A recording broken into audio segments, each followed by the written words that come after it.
Southern Madagascar के आखिरी जंगलों में से एक में एक सफेद दीवार दो दुश्मन कबीलों के बीच की सीमा बन चुकी है।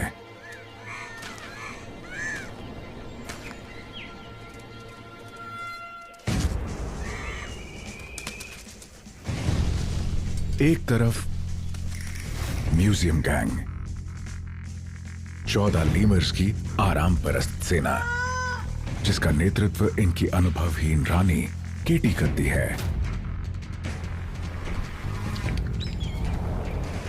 दूसरी तरफ रूइंस गैंग, इनके लिए नियम और अनुशासन जीने का एक ढंग है और इनकी लीडर है अनुभवी और शातिर क्रिस्टल।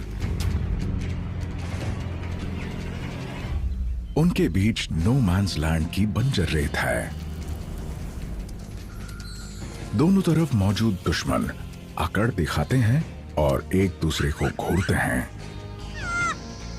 ये सितंबर है, एक लंबा सूखा मौसम खत्म होने वाला है। खाना खत्म होता जा रहा है, तनाव बढ़ता जा रहा है, पर कोई भी सेना लड़ाई का जोखिम उठाने के लिए तैयार नहीं है। तो फिलहाल मजबूरी में ही सही युद्ध विराम जारी है।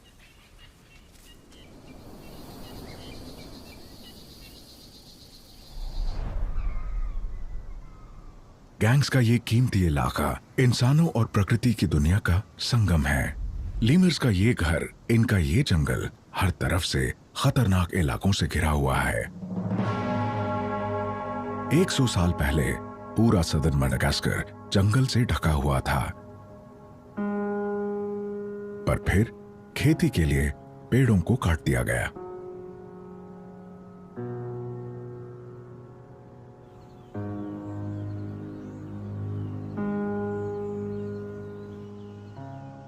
ये टुकड़ा बेरेंटी रिजर्व दक्षिण में बचे हुए आखिरी संरक्षित जंगलों में से एक है। आज दुनिया की इनकी आधी आबादी यानी 1000 रिंग टेल लीमर्स पेड़ों के इस छोटे से टापू पर फंसे हुए हैं, जिसका आकार केवल 2 स्क्वायर किलोमीटर है। ट्री लाइन की बाहरी किनारे पर रिजर्व बिल्डिंग्स का एक छोटा सा समूह है। अपने इलाकों को बहुत अहमियत देने वाले रिंग टेल्स इंसानों की संपत्ति पर भी जंगल की तरह हक जताते हैं और इसलिए हर गैंग अपने खास इलाके को चुन चुकी है।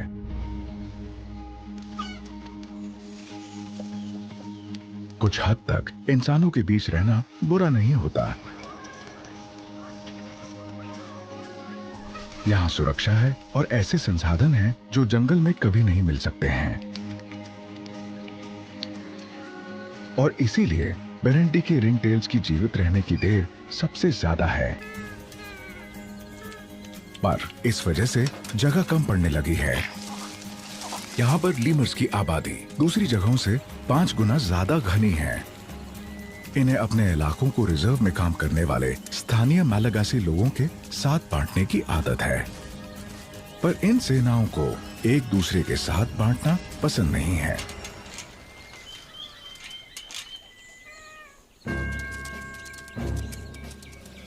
सड़क, बाग और इमारत पर कब्जा हो चुका है। गलत इलाके में कदम रखना युद्ध को ऐलान करने जैसा होता है।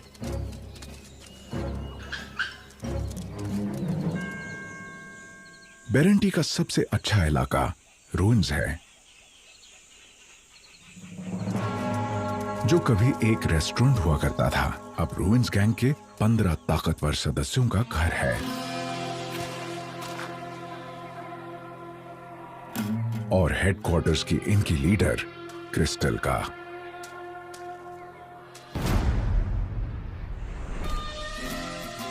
ये एक गुस्सेबाज तानाशाह है जिसे लीडर बने 5 साल हो चुके हैं, पर साथ ही क्रिस्टल एक अच्छी माँ भी है। ये अपने 1 हफ्ते के बच्चे टॉमी को बहुत प्यार करती है और अपने इलाके में हर जगह उसे साथ उठाकर घूमती है।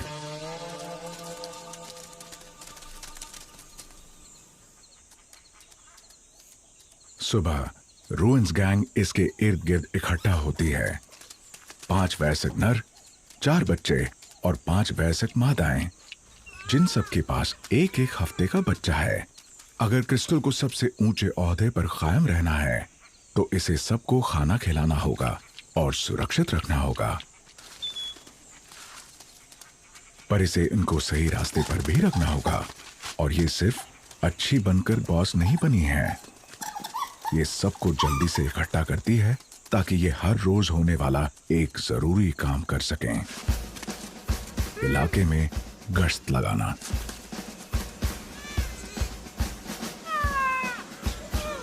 टोली के सदस्य एक दूसरे के संपर्क में रहने के लिए आवाजें निकालते हैं और हर लैंडमार्क को अपने पिछले हिस्से पर मौजूद ग्लैंड्स की महक से छूते हुए चलते हैं। इससे किसी भी दूसरे रिंगटेल को पता चल जाता है कि ये रूइंस का इलाका है। दूर रहना।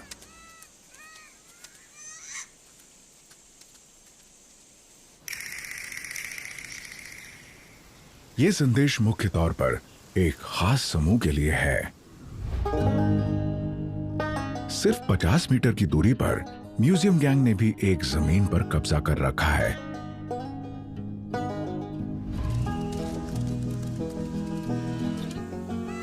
इनका ठिकाना बेरेंटी म्यूजियम और उसके पीछे मौजूद एक पुराना वाटर टावर है।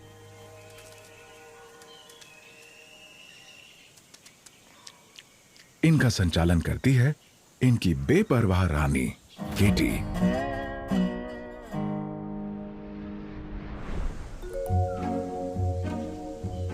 इसको रानी बने सिर्फ 2 साल ही हुए हैं और इसे अपनी गैंग की गतिविधियों से कोई खास मतलब नहीं होता है। इसका ज्यादा ध्यान अपनी 1 हफ्ते की बच्ची माया पर रहता है।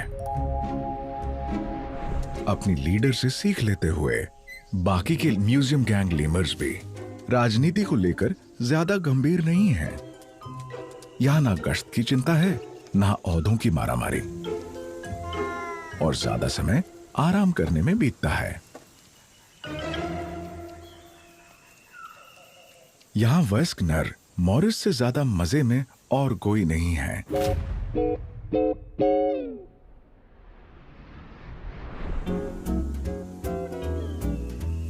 म्यूजियम गैंग के पदक्रम में मॉरिस लगभग सबसे नीचे है क्योंकि ये नर है। रिंगटेल लीमर समाज पूरी तरह से मातृसत्तात्मक है। सबसे निचले ओहदे वाली मादा भी सबसे ऊंचे ओहदे वाले नर से ऊपर होती है और मॉरिस सबसे निचले से भी नीचे है। सब नरों की तरह इसे भी इलाके की रक्षा करनी चाहिए, पर ये दिखावा कर रहा है। ये अपनी रिस्ट ग्लैंड से निकले खुशबूदार सिक्रीशंस को अपनी पूंछ पर लगाता है और सबसे नजदीक के लीमर की तरफ लहराता है। अगर वो नर हो उसे स्टिंक फाइटिंग कहते हैं, अगर मादा हो तो स्टिंक फ्लर्टिंग। पर जब मॉरिस ये करता है ये हमेशा इरिटेटिंग होता है।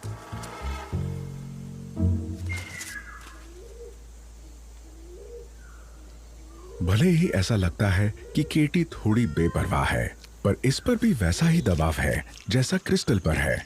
इसकी म्यूजियम गैंग को खाना चाहिए।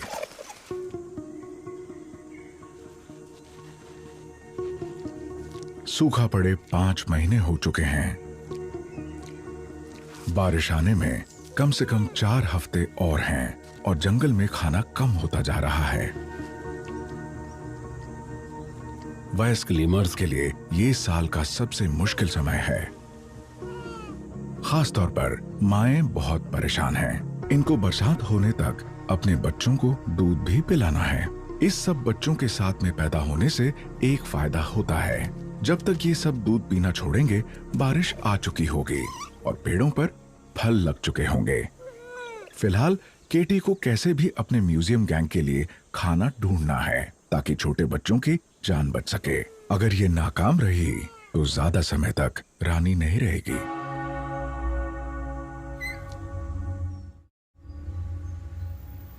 बेरेंटी में सबसे अच्छा खाना सिर्फ 50 मीटर की दूरी पर है। पर केटी और म्यूजियम गैंग उस तक नहीं पहुंच सकते। वो इनकी दुश्मन रूइंस गैंग का है। वो जमीन का एक छोटा सा टुकड़ा है, लगभग एक शिपिंग कंटेनर जितना बड़ा, पर इसमें रूइंस गैंग की कामयाबी का राज छुपा है।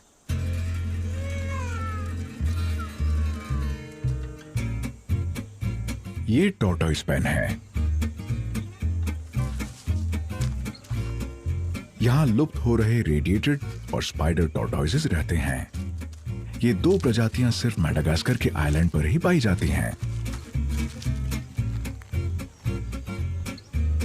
बेरेंटी का स्टाफ हर रोज इन दुर्लभ रेप्टाइल्स के लिए बहुत सारे फल और सब्जियां लाता है, और हर रोज रूइंस गैंग खाने पर उनसे पहले ही लपक पड़ती है। यहां स्लो एंड स्टेडी का कोई काम नहीं।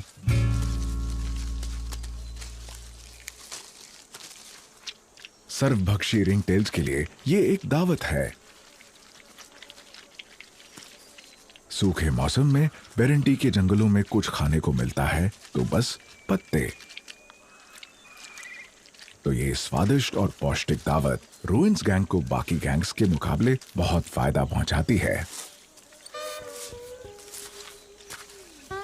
क्वीन क्रिस्टल इस दावत पर अपना हक जताती है। जाहिर है, अगर इसका पेट ठीक से भरेगा तो ये अपने बच्चे टॉमी को बहुत सारा दूध पिला पाएगी। ये बात टोली की बाकी मादाओं पर भी लागू होती है। अगर ये क्रिस्टल के साथ रहेंगी, इन्हें खूब खाना मिलेगा और इनके बच्चे स्वस्थ होंगे। पर क्रिस्टल भेदभाव में विश्वास रखती है। वफादार समर्थकों का एक समूह इसके साथ खाता है। नरों का ओहदा छोटा है तो इन्हें इंतजार करना होगा, और उन मादाओं को भी जिन्हें क्रिस्टल पसंद नहीं करती है।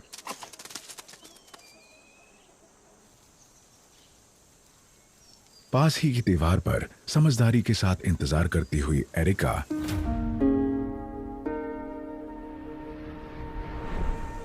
थकी हुई और बेहाल, ये इस टोली की सबसे बूढ़ी मादा है।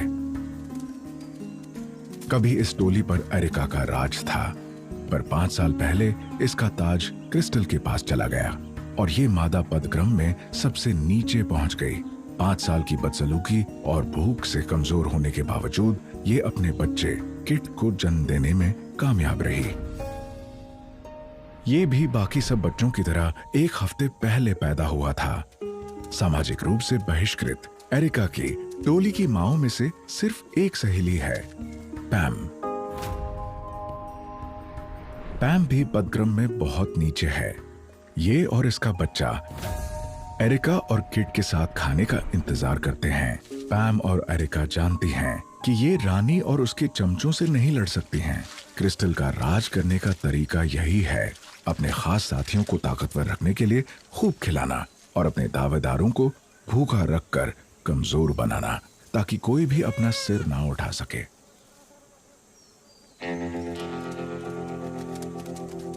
आखिरकार सभी चमचों का पेट भर चुका है। एरिका और पैम बचा कुचा खाने के लिए पहुंच जाती हैं।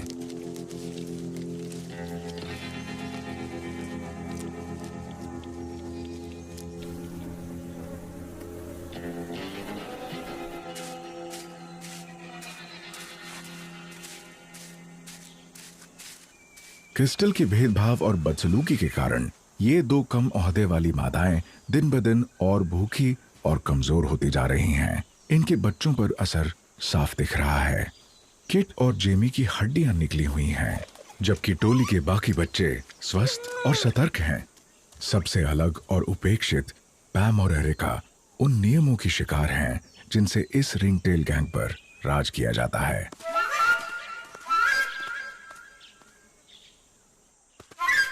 पर कुछ बेरेंटी लीमर्स बिना सीमाओं की जिंदगी जीते हैं।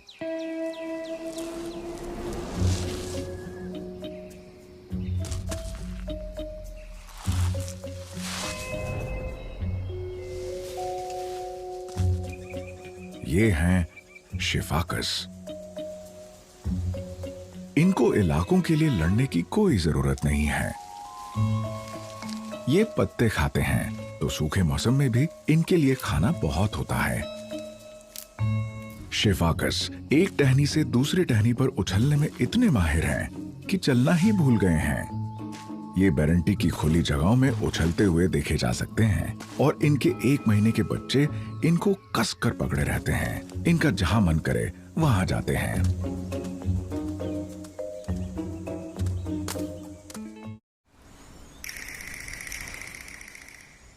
सूखे मौसम में म्यूजियम गैंग की हालत खराब हो रही है। इनके पास अपना पेट भरने के लिए टॉर्टोइस पेन जैसी सुविधा नहीं है। दुश्मन के इलाके में जाने का मन तो है, पर केटी बेहद सुरक्षित रूइंस गैंग के इलाके में धावा बोलने का खतरा नहीं उठा सकती। वहां जाना जंग को ऐलान करना होगा। केटी ने कुछ और सोच रखा है।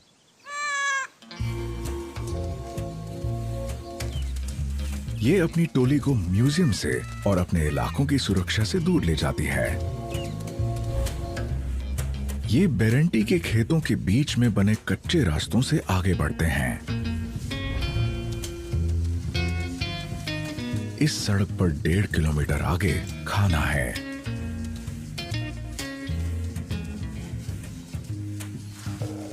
ताकि दूसरे रिंग टेल ट्रूप्स इनका पीछा ना करें, केटी और इसके साथी अपनी मौजूदगी के निशान छोड़ते जाते हैं।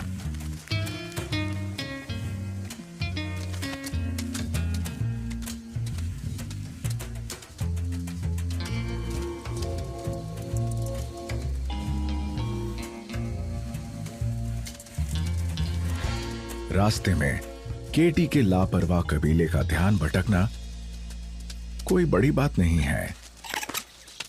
इस तरह के बहुत से मौके आते हैं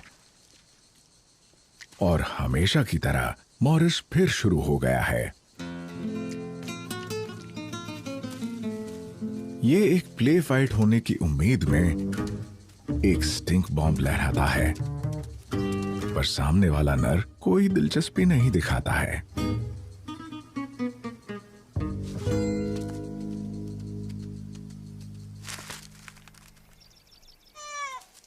आखिरकार ये अस्त व्यस्त टोली अपनी मंजिल पर पहुंच जाती है।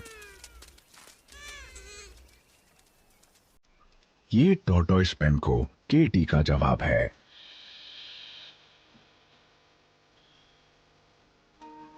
साइसल का एक विशाल खेत। साइसल एक प्रकार का अगावे प्लांट है जो यहां मेक्सिको से आया था। फार्मर्स इनके पत्तों को इनके स्ट्रॉन्ग फाइबर्स के लिए काटते हैं।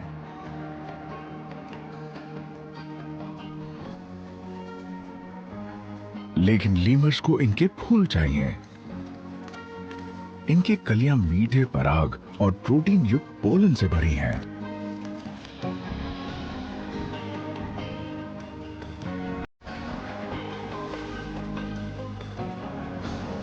और जो इनकी स्टेम्स को तोड़ने की ताकत रखते हैं, इसमें उनके लिए भी खाना और पानी है।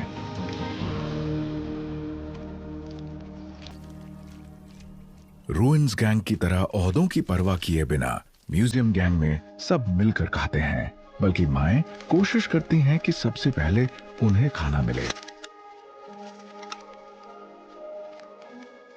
अगर म्यूजियम गैंग सड़क को अपने कब्जे में रख सकी, तो इन खेतों से बरसात आने तक केटी और दूसरी माओं का गुजारा चल जाएगा।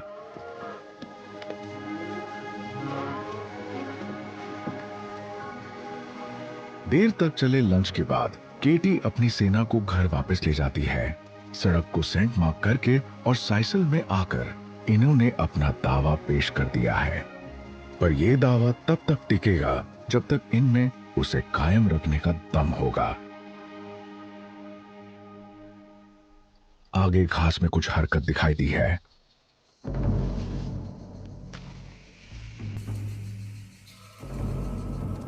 ये रूइन गैंग्स नहीं हैं, इनकी संख्या उनसे कई ज्यादा है।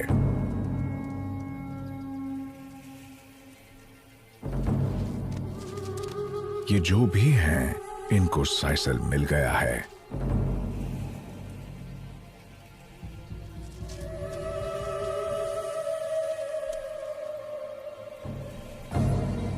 केटी को अपनी सेना के साथ अपने इलाके को बचाना चाहिए, पर उनकी संख्या बहुत ज्यादा है। अभी ये कुछ सोच रही है कि वो अजनबी गायब हो जाते हैं। लगता है वो यूं ही गुजर रहे थे।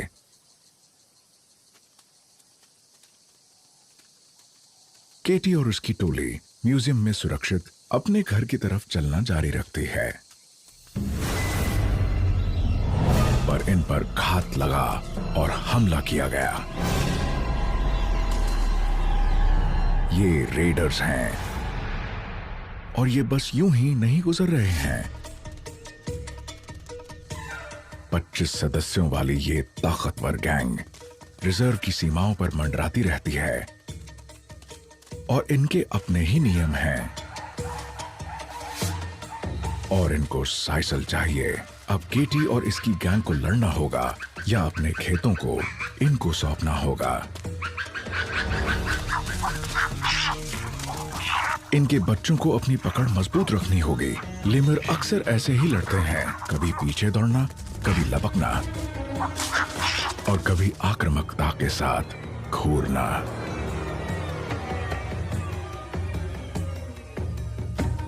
अचानक ही रेडर्स फिर से बिखर जाते हैं। फिलहाल इन्होंने म्यूजियम गैंग को अपने होने का एहसास दिला दिया है। अगर केटी अपनी अगली लड़ाई जीतना चाहती है तो इसे बहुत मेहनत करनी होगी। दीवार के उस पार रूइंस गैंग के घर में भी कुछ भी ठीक नहीं चल रहा है।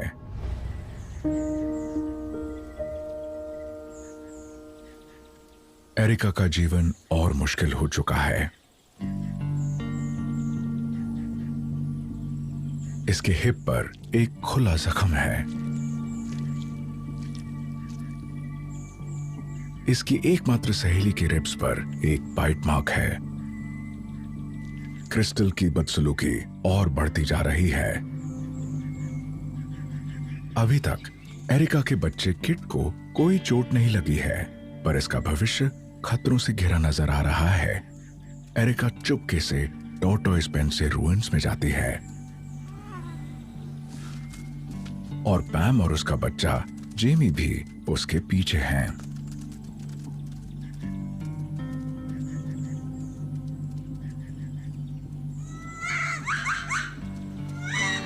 ये मुसीबत से बचने के लिए एक जगह पर छिप जाते हैं।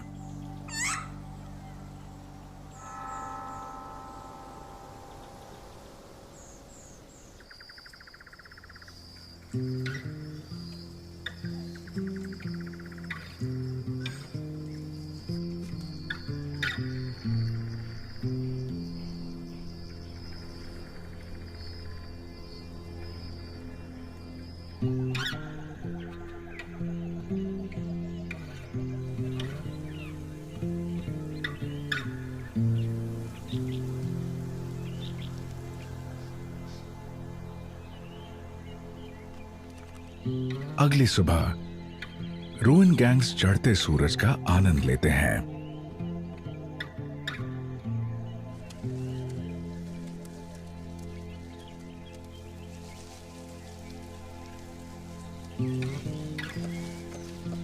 अपने सफेद बैलीज को धूप की तरफ करके रात की ठंडक से छुटकारा मिलता है। इनमें से ज्यादातर के लिए जिंदगी अच्छी है।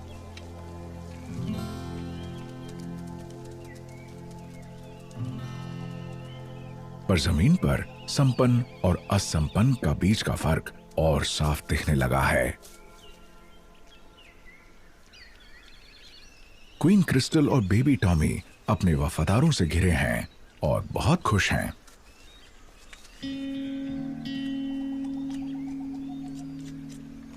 एरिका एक बार फिर किनारे पर है और इस बार एक नहीं 2 कमजोर बच्चों को दूध पिला रही है। रात में इसकी एकमात्र सहेली पैम जेमी को छोड़कर कहीं गायब हो गई।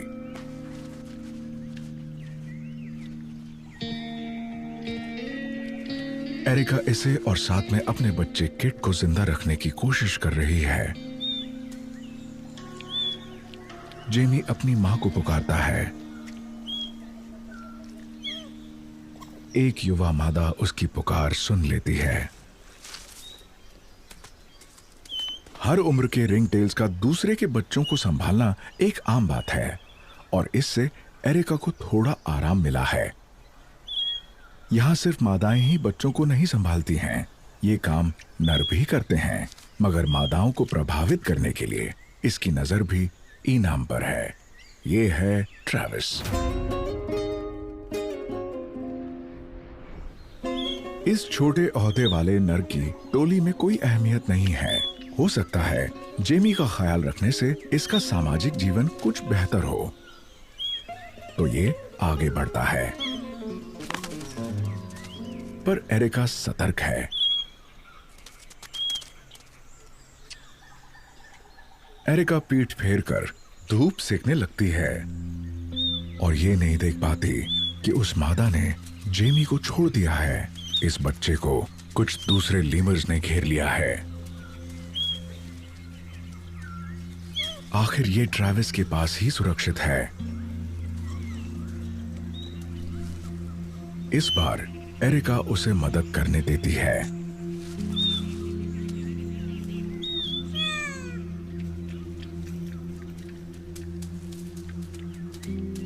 अगर जेमी ट्रेविस से चिपका रहेगा तो कम से कम टोली के साथ आगे तो जा पाएगा। पर ट्रेविस जेमी को वो नहीं दे सकता जो इसे सबसे ज्यादा चाहिए, दूध। और एरिका भी नहीं। इसके पास अपने बच्चे के लिए भी बहुत कम दूध बचा है।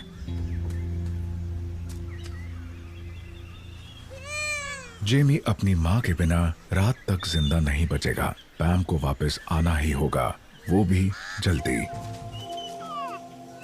ये लड़खड़ाता हुआ बेबस होकर अपनी मां की तलाश में निकल पड़ता है।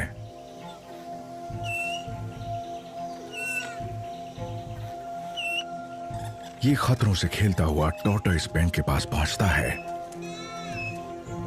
एरिका खतरे को देख लेती है और चेतावनी देती है।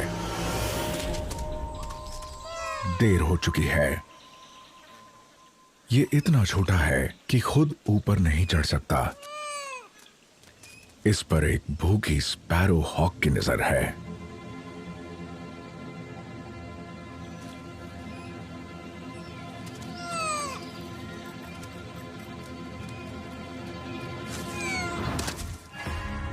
ट्रेविस इसे बचाने के लिए बीच में कूद पड़ता है। जेमी अब भी भूखी है, पर कम से कम सुरक्षित है।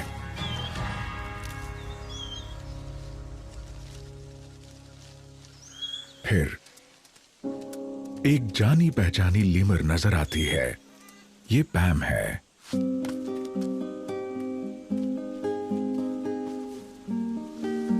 आखिर जेमी का पेट भर सकेगा।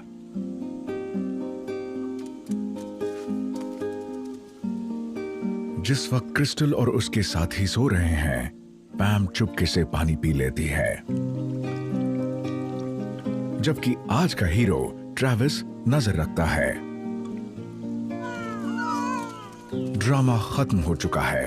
रूइंस गैंग गश्त पर निकल जाती है और अब सबसे पीछे पैम और जेमी भी हैं।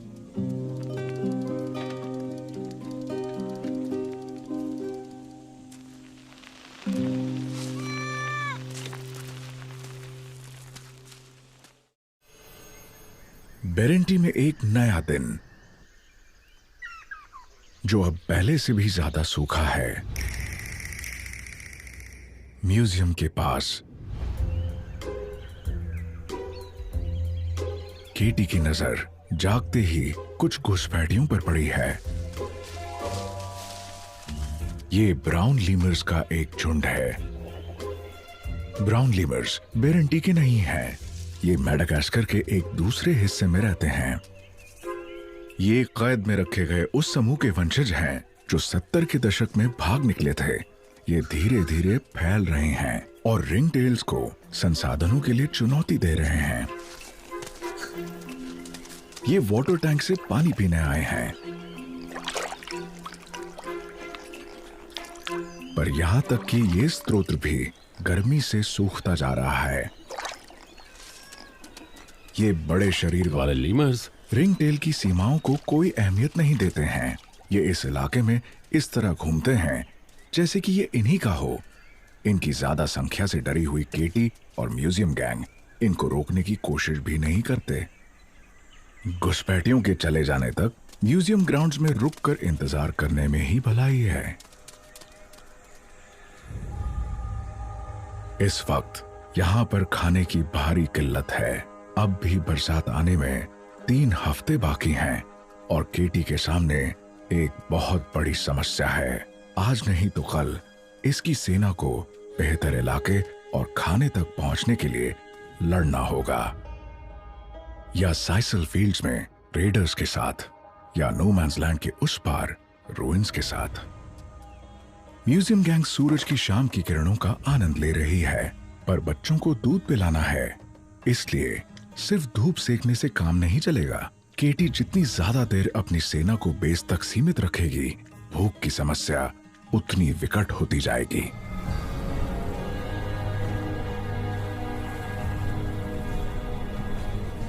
खुश्क मौसम चलता जा रहा है। बारिश आने में अब भी 2 हफ्ते से ज्यादा समय बाकी है। लंबे गर्म दिनों ने जमीन की सारी नमी सोख ली है।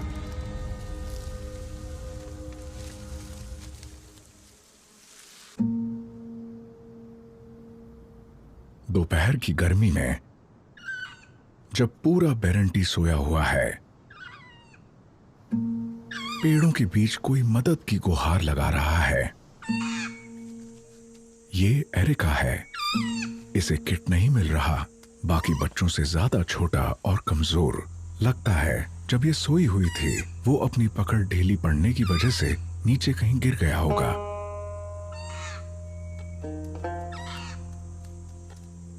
रूइंस गैंग अपनी नींद से जाग रहा है, पर एरिका की मुसीबतों से क्रिस्टल का कोई मतलब नहीं है।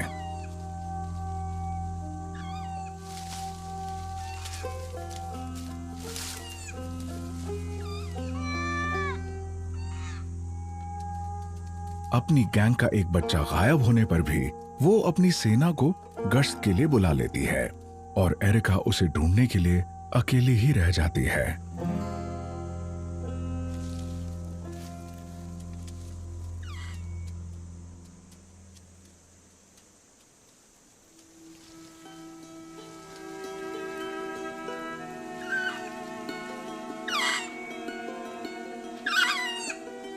ये परेशान माँ पूरी दोपहर रूइंस गैंग के इलाके में भटकती रहती है।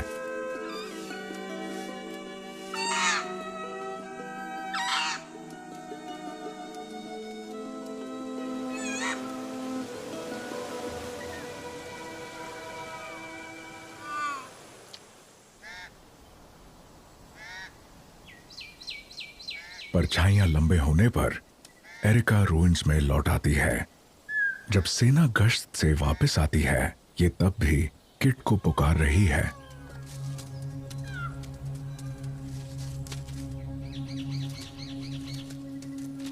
पैम का दिलासा भी काम नहीं आता है। एरिका को सिर्फ किट चाहिए। किसी भी और दिन की तरह ये टोली सूरज की आखिरी किरणों का मजा लेने के लिए छत पर चढ़ जाती है।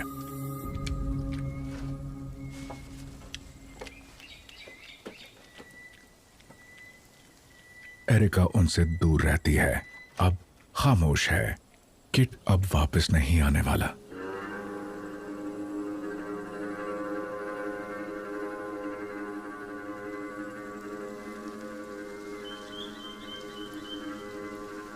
रूइंस गैंग ने अपने सबसे छोटे सदस्य को खो दिया। खाने के मामले में ये बेरेंटी की सबसे खुशनसीब टोली है। किसी को भूखा रहने की जरूरत नहीं है, पर क्रिस्टल की तानाशाही के कारण एरिका को भूखा रहना पड़ा। अगर एरिका को और खाना मिलता तो किट और ताकतवर होता, और अगर क्रिस्टल अपनी दिनचर्या को लेकर इतनी पाबंद ना होती तो एरिका की तलाश में टोली के बाकी सदस्य भी शामिल हो सकते थे।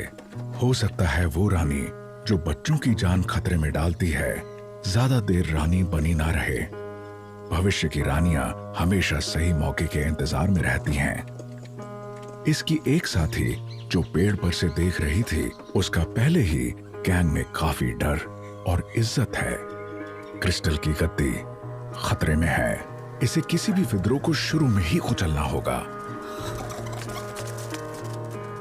ये गुस्सा दिखाती है ताकि सबको याद रहे कि बॉस कौन है। कल इसे इन सबको फिर से सही रास्ते पे लाना होगा।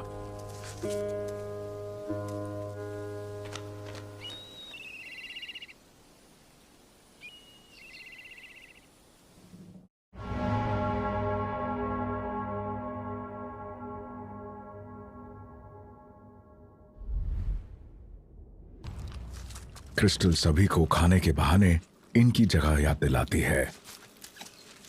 इनको एहसास दिलाती है कि यहां इसकी मर्जी के बिना कुछ नहीं हो सकता है। अब 2 हफ्ते हो चुके। क्रिस्टल का बेटा टॉमी नई नई चीजें देखने लगा है। ये इस बात का सबूत है कि बच्चे की सेहत मां के स्वास्थ्य पर निर्भर करती है। इस गैंग में जो क्रिस्टल की नजरों में अच्छा बना रहेगा, उसका पेट भरा रहेगा। एरिका को अब भी अपनी बारी का इंतजार करना होगा, पर जिस वक्त क्रिस्टल और उसके साथी खाने में मसरूफ हैं, ब्राउन लीमर्स को इस दावत की खबर हो जाती है।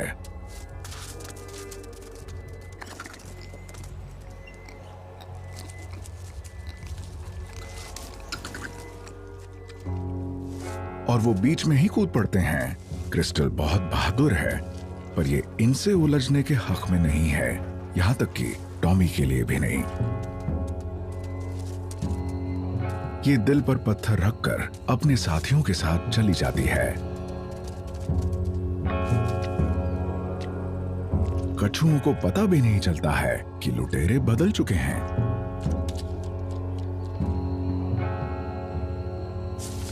ब्राउन लीमर्स के आगे घुटने टेकने से क्रिस्टल की छवि को झटका लगा है। इसे साबित करना होगा कि इसमें अब भी रानी बने रहने की काबिलियत है। ये फिर से अपनी आजमाई हुई चीजों का सहारा लेती है, नियम और अनुशासन, और रूइंस गैंग को गश्त पर ले जाती है।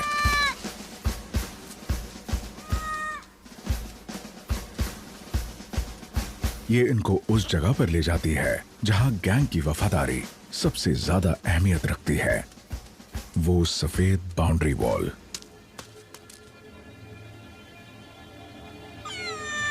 यहां से क्रिस्टल और इसकी सेना की नजर नो मैन्स लैंड में मौजूद भूखी और बेचैन म्यूजियम गैंग पर पड़ती है।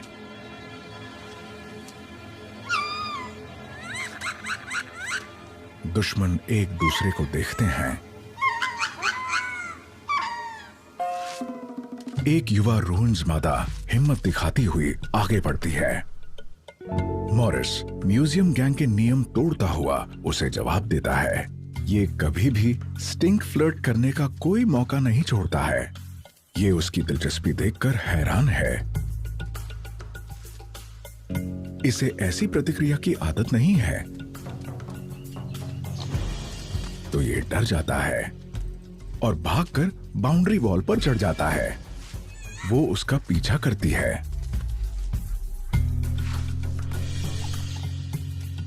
पर अब वो गुस्से में है।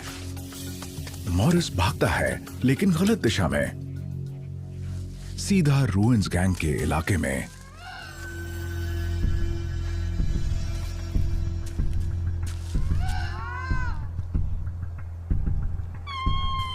ये एक बहुत बड़ी गलती है।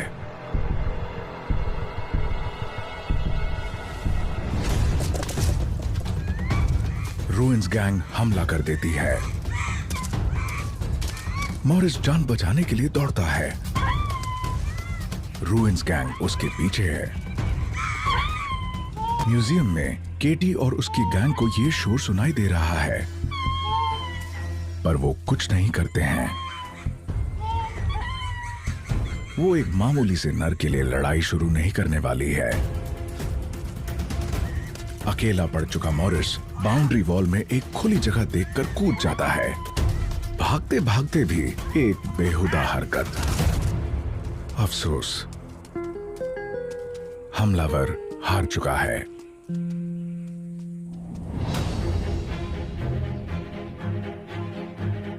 रूइंस गैंग अपनी ताकत दिखाने के लिए दीवार पर चलती है। क्रिस्टल इस छोटी सी जीत से खुश है। जब ताकत पर इसकी पकड़ कमजोर पड़ रही थी, दुश्मन म्यूजियम गैंग की तरफ से हमले के खतरे ने इसकी सरपरस्ती में रूइंस गैंग को फिर से एक कर दिया है।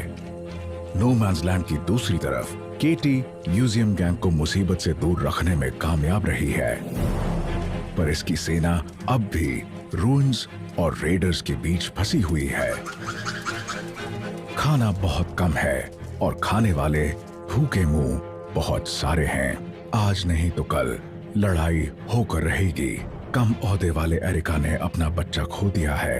अब इसे सिर्फ अपना ख्याल रखना होगा, तो हो सकता है जिंदगी थोड़ी आसान हो जाए। अभी बारिश के कोई आसार नहीं है और गैंग्स मजबूर होकर एक दूसरे के इलाके में दाखिल होने लगी हैं। कहीं ऐसा ना हो कि अगली घुसपैठ युद्ध का कारण बन जाए।